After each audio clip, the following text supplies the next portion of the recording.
Welcome back to Marvelous Videos.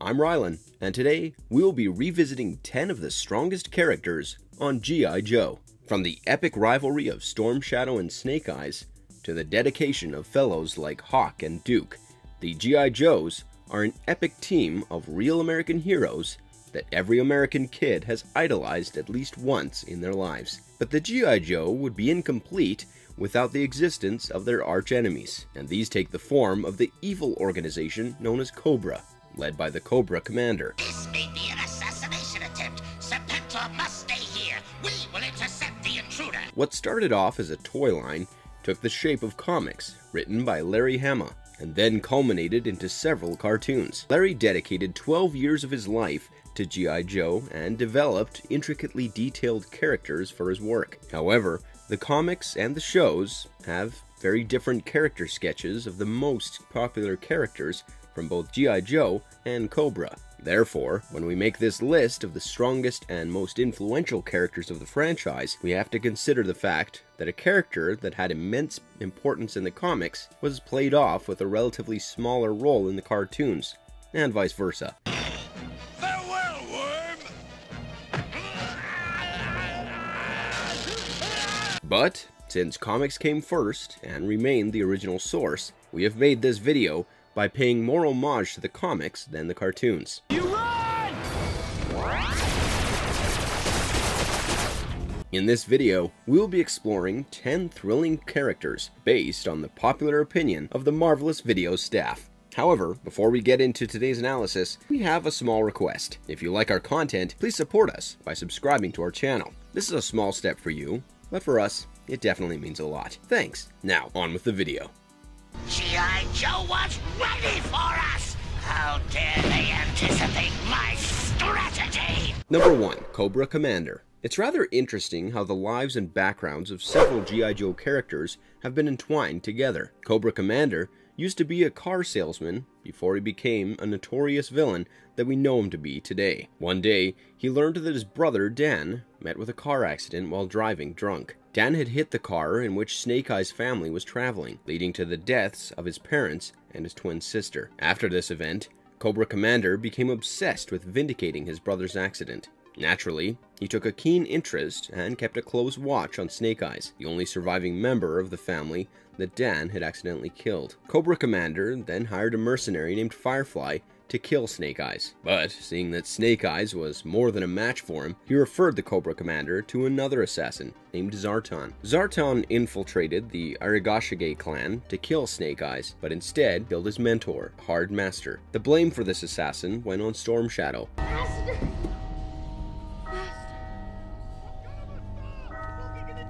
Over a period of time, Cobra Commander earned money from pyramid schemes and used it to attract followers who shared his thought that all the existing problems were caused by the system, the government, and the big business houses.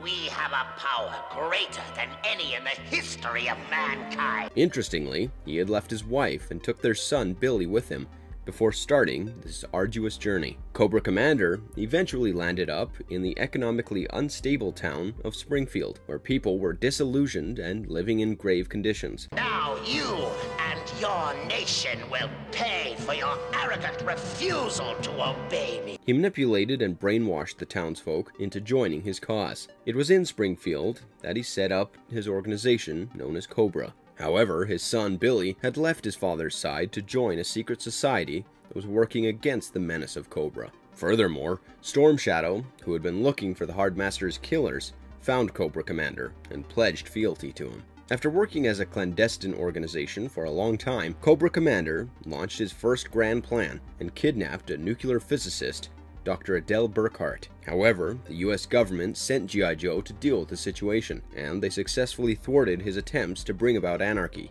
However, he managed to escape. After the interference of G.I. Joe with his plan, he became an unyielding and relentless enemy of the Joes. At one point in time, his son, Billy, took the responsibility of assassinating the commander, but the latter got wind of it and tortured his own son. By this time, the Cobra Commander held no qualms in inflicting torture because of the megalomaniac that he had become. Want to deprive me of my constitutional rights, would you, musclehead?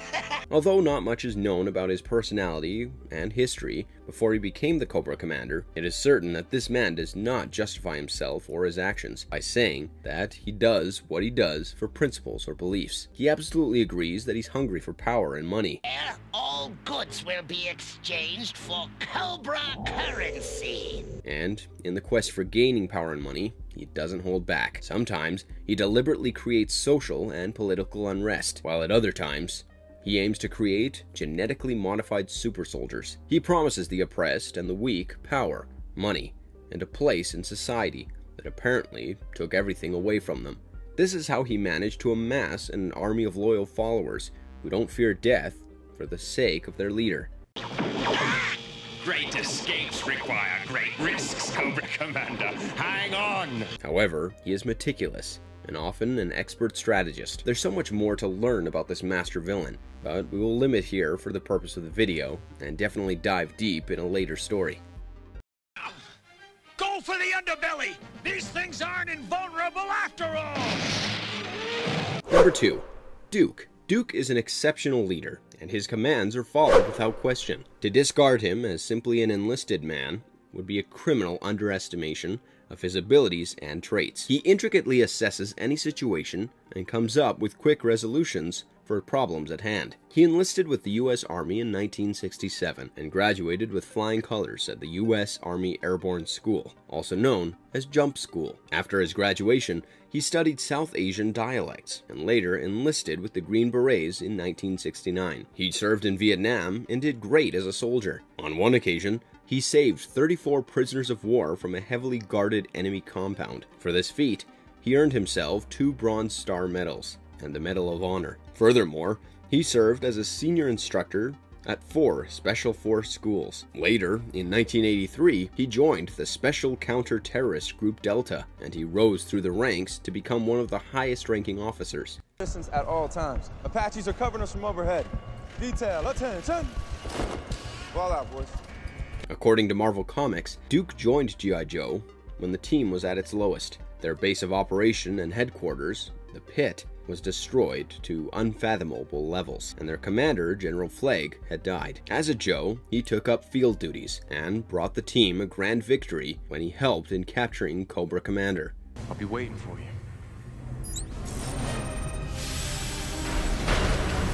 However, this was an extremely short-lived victory because the ninja of Cobra and Snake Eye's arch-nemesis Storm Shadow successfully rescued the commander. Furthermore, he later was a part of the team that infiltrated the town of Springfield, which was now being controlled by Cobra. He was the second in command to Hawk when they were in the middle of the Cobra Civil War, in which Serpentor's soldiers were fighting with an imposter Cobra Commander. 1, 2, 3! However, there have been other versions of the Cobra Civil War in other comics. After this, he took part in the mission that was intended to push Cobra from the Tushil Abysma. In this adventure, the Joes heavily underestimated the amount of Cobra men and women present there, and naturally, many Joes lost their lives. He served with Cobra until it was disbanded. Now, the biggest difference between Duke from the comics and Duke from the cartoons is that Larry Hama, creator of G.I. Joe, promoted Stalker for the field operations. The cartoons gave that role to Duke. In the cartoons, he was once the love interest of Scarlet. However, the comics were also not so generous with Duke and his plots. Having said that, the IDW series changed things for Duke a bit, and changed it for the good. Really? Premature panic is the sign of an immature mind. I have mastered the device. Number 3. Destro. Destro is, at any given day, an exceptional villain, and one may even say that he deserves more recognition than he usually receives. He is the unquestioned Lex Luthor of Cobra. A brilliant and extremely intelligent business tycoon, Destro wears a mask to save his real face from the world. His mask is made of beryllium steel. McCullen is no more.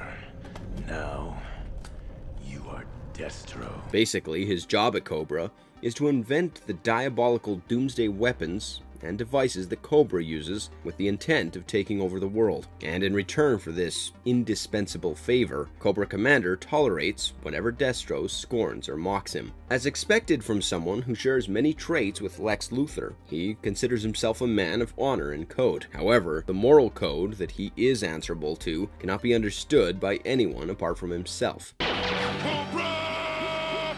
Prepare for ground attack! Despite his squirmishness with Cobra Commander, he does stand with the Commander almost always. Despite opposing the Commander, he mostly joins him because of his moral code and set of beliefs that force him to do so. If it is good for business, he wouldn't really refrain from joining forces with the G.I. Joe. These wavering loyalties have ensured his friendship with various Joe members, and even people like Billy, the Cobra Commander's son. Then again, he remains one of the most cunning foes that the Joes have ever faced. Let me show you how to fly, Joe! He was essentially the mind behind the Military Armament Research Syndicate, which was a huge manufacturer of advanced weaponry.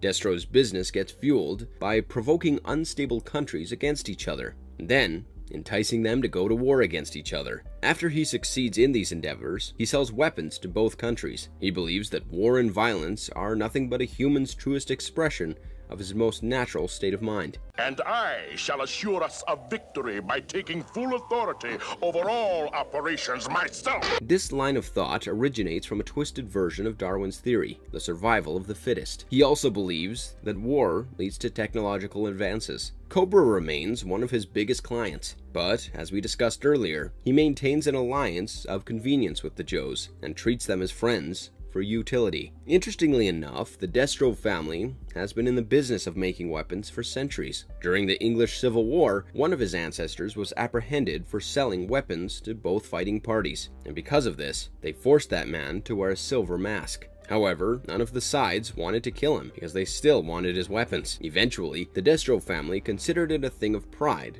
and not shame, and the next 20 generations of the patriarchs began to wear masks to hide their real face from society. However, our Destro might have other reasons to wear the mask. Despite all this, he thinks highly of the G.I. Joes and respects them for their expertise in fighting, strategy, and skills, if not their system of belief and motivations.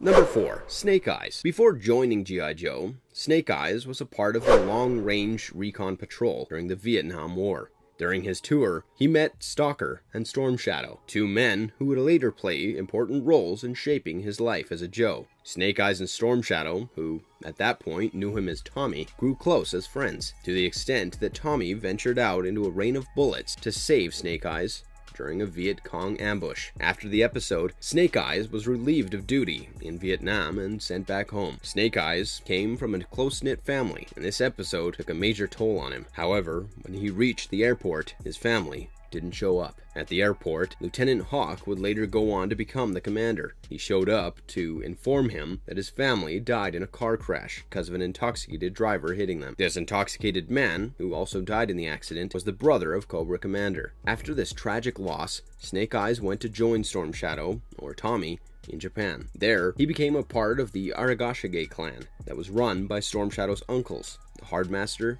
and the Soft Master. Snake Eyes proved to be a great ninja, even better than Storm Shadow. However, Storm Shadow was still unbeatable with the bow and arrow. However, one day, the Hard Master got assassinated by an arrow, and although the Hard Master cleared Storm Shadow of the crime, Snake Eyes and even the Soft Master believed that it was him.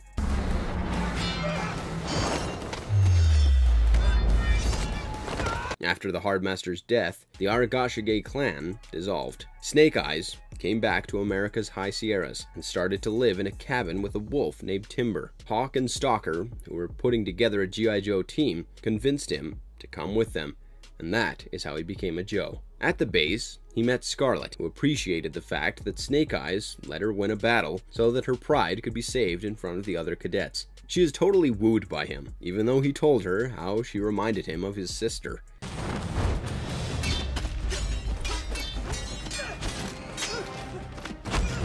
Months later, during a hostage situation, the helicopters of G.I. Joes caught fire, with Scarlet stuck inside. Snake Eyes brought Scarlet to safety, despite the pilots warning the people on board to leave the helicopter. In this freak accident, His face and vocal cord got severely burned. Despite Doc and Hawk both asking him to refrain from continuing the mission, the Ninja Warrior went ahead and didn't receive any kind of medical attention, which was the reason now why he wears the mask and almost always remains silent.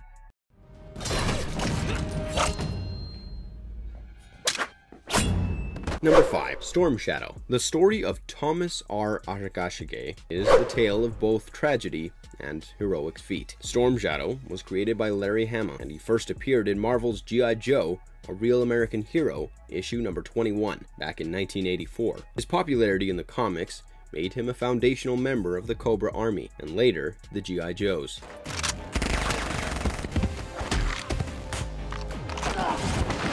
Of the many lieutenants in the Cobra Army, Storm Shadow stands out as one of the strongest, having both the agility and the strength of a master ninja. His might is so legendary that in the animated series, Storm Shadow is shown taking down an armored tank all by himself.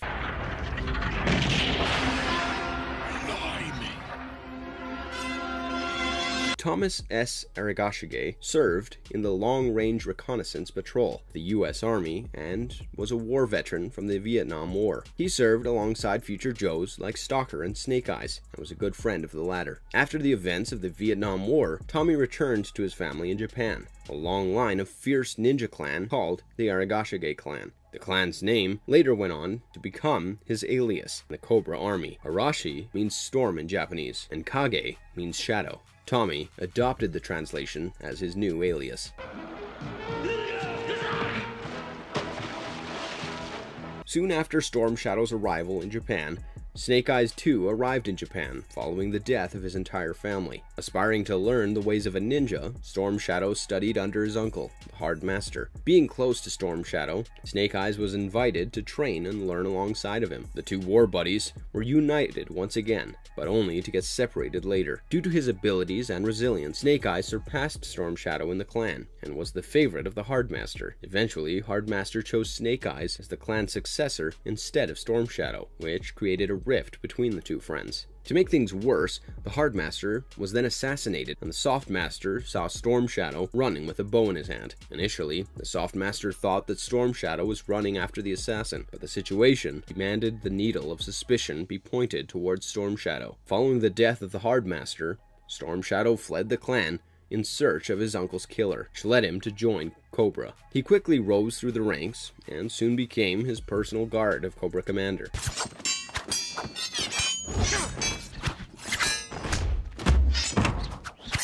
Members of this clan believed him to be the killer who led Snake Eyes to pursue him to exact revenge. That gave rise to the legendary rivalry between Snake Eyes and Storm Shadow.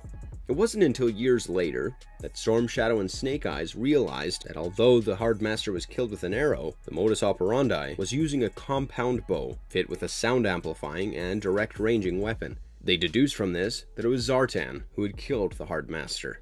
In his later life, he joined the Joes and served with them on several missions.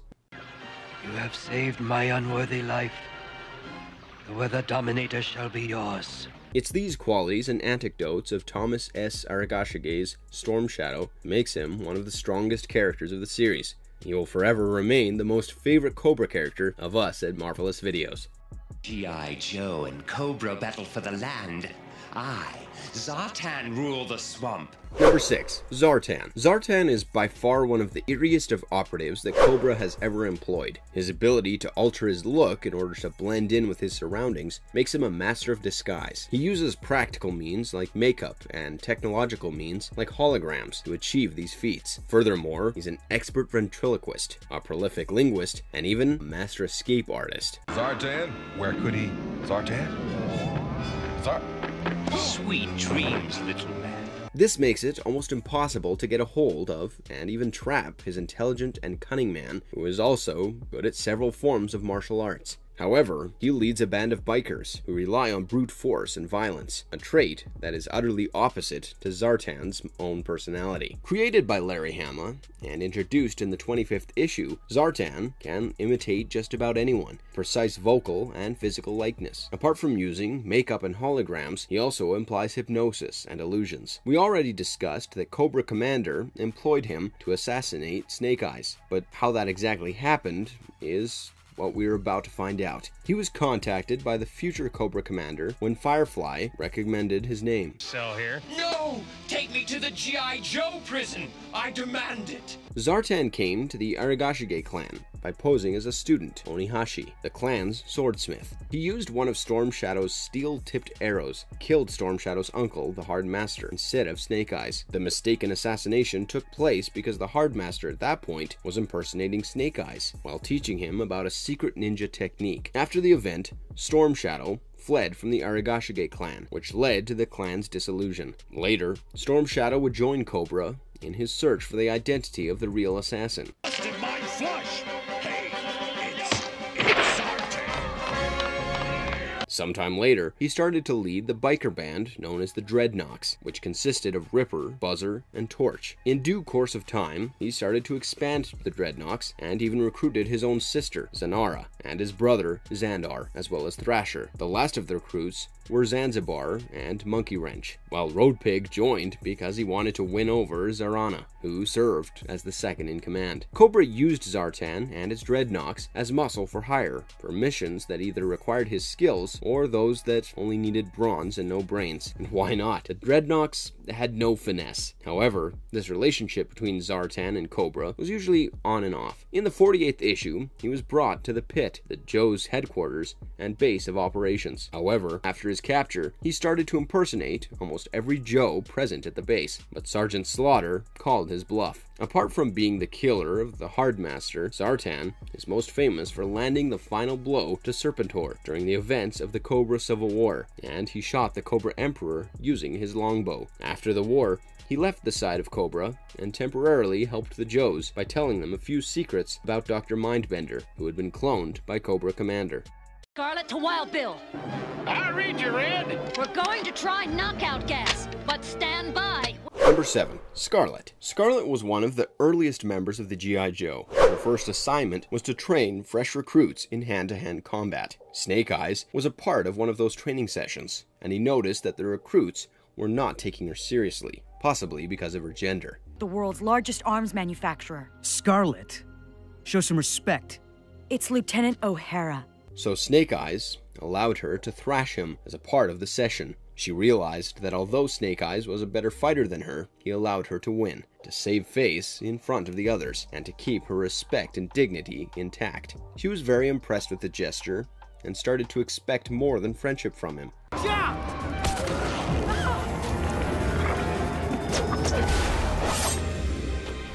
Later, along with Snake Eyes and others, she went on a rescue mission to save George Strawhacker. However, their chopper's engine stalled, and the pilots instructed the flyers to bail out, but the chopper started to spin and crashed with another chopper, and Scarlet was trapped inside. To make things worse, the aviation fuel ignited, and the fire blazes burst inside the chopper. Fortunately, Snake Eyes was able to save her from the fire, lost his voice and scarring his face in the process. This event led the two of them to get even closer. Later, the two were given the difficult task of rescuing Dr. Adele Burkhart. She infiltrated the Cobra base and got so close to the Cobra Commander that she injured his hand using a shuriken. However, he manages to escape the onslaught. She participated in several missions and usually served as an indispensable member of the squad.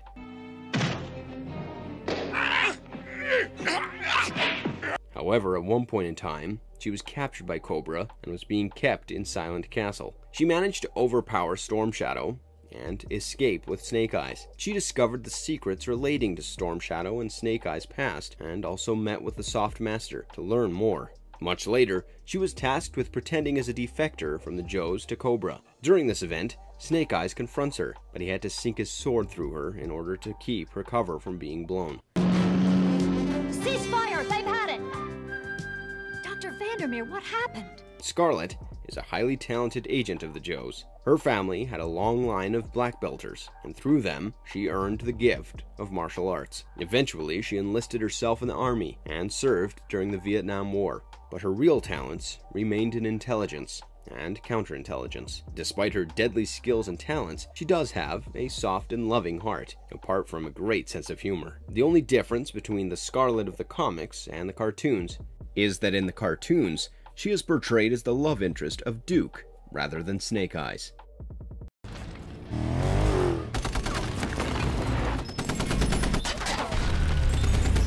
Number 8. Roadblock. Marvin F. Hinton, also known as Roadblock, is a man who desires to become a gourmet chef, but he spends more of his time with his .50 Browning machine gun than cutlery. He's a big man who can carry almost 50 pounds of ammo at once, and even then doesn't fall off because of the recoil of his machine gun.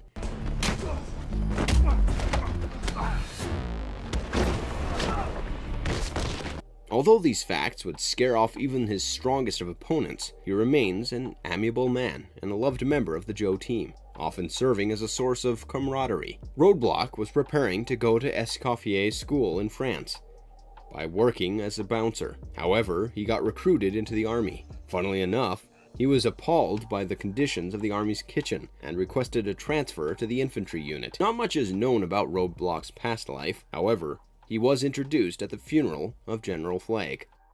I spit a fluff you all. This spit of fluff bites. Number 9. Lady J. She was evidently one of the most prominent characters of the comics as well as the cartoons. Lady J served as a den mother of the Joes because of her mannerisms and wisdom. She often took the field test of new equipment, weapons, and even recruits. During one such field test of the Armadillo mini-tank, she met her future lover, Flint. Their relationship in the beginning met several road bumps because of Flint's occasional arrogance. Get me out of here! I'm sinking in caramel! She initially thought that he was basically a jerk. However, when the Cobra Eels attacked, Flint held them off for long enough for her to alert the others. Although the sequence of events may very well have cost him his life, he held to his ground and saved the Joes from a significant calamity. It was now that she reconsidered her initial opinion about Flint. While recovering from his injuries, Flint confided several of his personal secrets, like his fears and doubts. This is how they got closer and eventually fell in love with each other. However, Lady J continued to take up several missions during this period. You don't mean you'd leave two defenseless women to fend for themselves? Yes.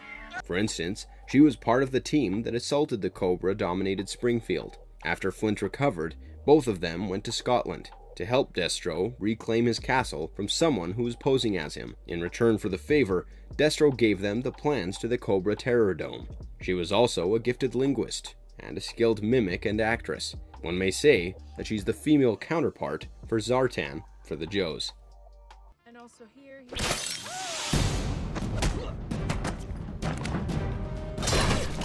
Number 10.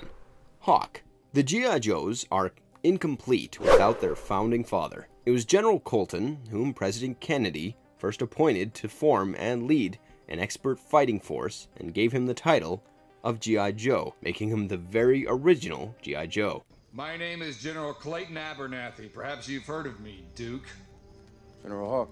Nevertheless, Clayton M. Abernathy, also known as Hawk, first appeared in Marvel Comics' G.I. Joe, A Real American Hero, issue number 1. Hawk was one of the brilliant minds who had gone through intense military training. He attended the Air Defense Artillery School and Covert Ops School, graduating with top honors. Hawk was a lieutenant colonel commanding security forces during the Vietnam War, and was responsible for recruiting most of the members of the G.I. Joe, including Snake Eyes. After General Flagg's death, Hawk assumed the reins of the G.I. Joe team, and was still advised by General Austin. Hawk has been portrayed as the front man for the Joes, and was carried out multiple missions. Hawk was the commanding officer of the G.I. Joe's invasion mission of the Cobra-controlled town of Springfield. When the team was on the verge of closure after the Springfield incident, Hawk met with 3 high-ranking military officers and fought the Cobra robotic forces. This legendary battle was one of the major highlights of Hawk's career.